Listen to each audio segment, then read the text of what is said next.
have the same spirit of faith.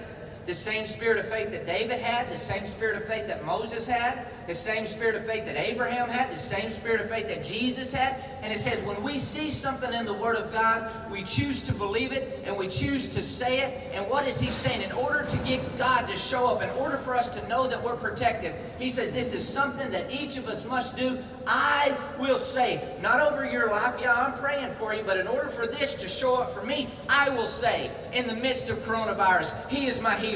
I will say, in the midst of economy, he is my provider. I will say, as for me and my house, we will serve the Lord. I will say, what are you saying when it comes to your horses, your cattle, your finances, your family? What are you saying?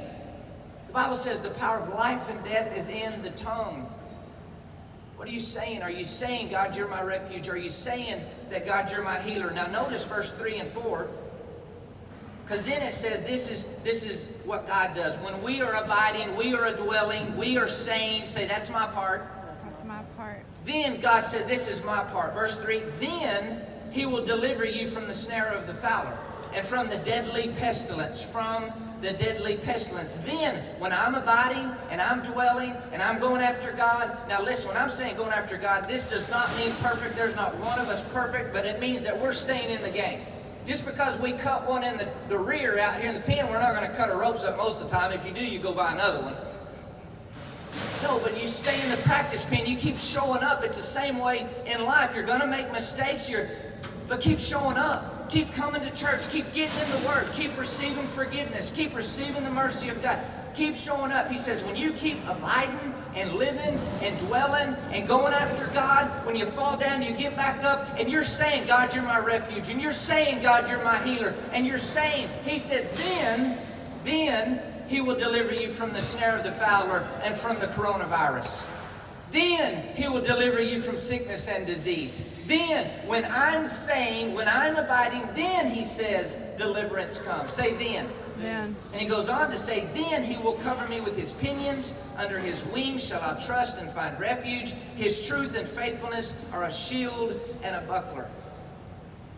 He says, because you were making the choice to abide and live and dwell, and you were saying, he says, then it gives God a right to move and show up in your life. Then he will deliver us from the deadly pestilence. Then he will cover, this phrase, he will cover, you see it several times in the Bible, and that paints the picture. I remember when I was a little boy and I'd go to the farm all the time with my pa, and I won't talk about the geese. Boy, I hated those things. They would charge and everything else. But I remember as a little boy, you know, the mama, the chicken would be out there and she'd just be, quack, quack, quack, quack, quack, quack. She'd be out there, you know, eating the food, and the little chicks, they would be eating the food and everything, and all of a sudden, you know, the dog would come around or something like that, and the mama hen would rise up, and she would ruffle her feathers, and all the little chicks would run underneath her, and she would sit down, and she would cover them.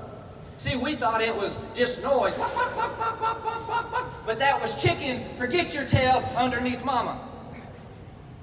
And this is what he's saying. When you choose to abide, when you choose to be a doer, when you choose to say that God is raising up his wings and he's saying, come close to me, come into relationship to me. It's not a time to be religious. Come on, take a step towards me. And he's lifting up and he says that he's sitting down and he's covering you in the secret place you can't be seen.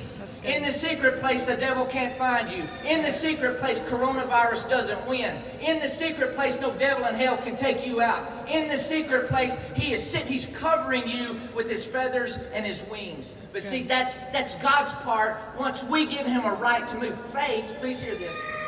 Faith gives God a right to move in our life. Right.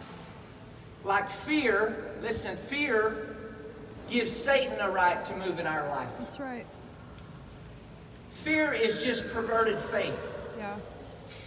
When I'm afraid of something, I'm saying I'm confident in that thing's ability to harm me.